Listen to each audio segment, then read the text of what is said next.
ఇంకొకటి వస్తుంది.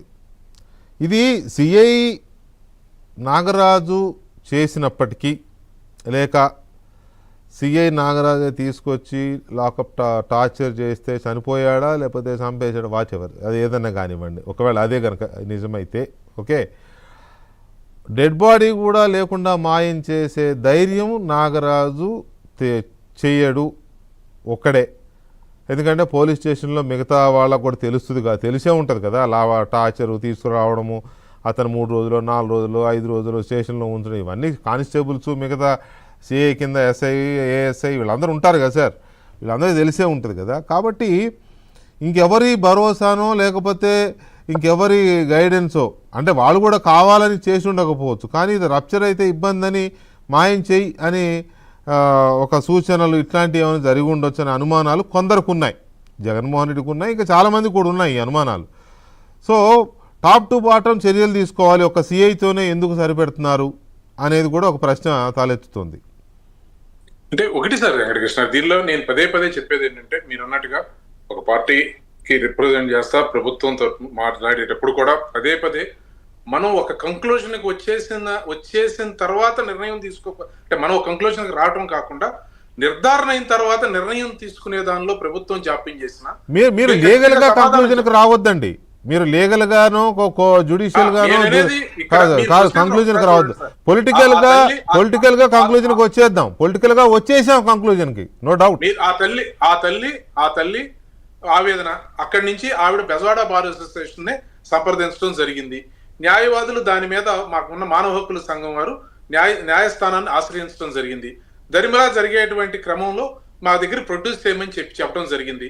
సరే, ఎవరికైనా సరే అటువంటి పిటిషన్ వేసిన తర్వాత ఖచ్చితంగా న్యాయస్థానం ఆదేశాలు ఇవ్వడం జరుగుతుంది. ఆ వ్యక్తి ఎక్కడున్నా తీసుకొచ్చి చెప్పాల్సినటువంటి బాధ్యత, అంటే బయట ఉన్నా కూడా, ఇప్పుడు పోలీసుల దగ్గర ఉన్నారా లేరా, లేదంటే తీసుకొచ్చారా లేదా, ఇవన్నీ మనకు తెలియదు, కానీ ఎక్కడున్నా తీసుకురావాల్సినటువంటి బాధ్యత, ప్రొడ్యూస్ చేయాల్సిన బాధ్యత ఉంది. సో ఈ క్రమంలో వచ్చినటువంటి ఆరోపణల తీవ్రత దృష్ట్యా నిజాలను నిర్ధారించడానికి ఒక ఐపీఎస్ ఆఫీసర్ని దీని మీద విచారణకి నియమించారు. ఆ అధికారిని అక్కడి నుంచి విధుల్లో తప్పించడమే కాకుండా సస్పెండ్ చేశారు. దీనికి సంబంధించి దాని ప్రొసీజర్ జరుగుతూ ఉంది. ఇక్కడ మీరు గమనించవలసింది ప్రభుత్వం యొక్క నిష్పక్షపాతాన్ని. ఎస్, మీ ఎవరి అభిప్రాయాలు వాళ్ళకు ఉండొచ్చు, ఎవరికి ఉండేటువంటి వాళ్ళ అభిప్రాయాలు లేదా వాళ్ళకి సంబంధించినటువంటి దీనిలో, కానీ ప్రభుత్వం యొక్క చిత్తశుద్ధిని నిష్పక్షపాతాన్ని మీరు అర్థం చేసుకోవాల్సిన అవసరం ఉంది. అది మేము చెప్తా ఉంది.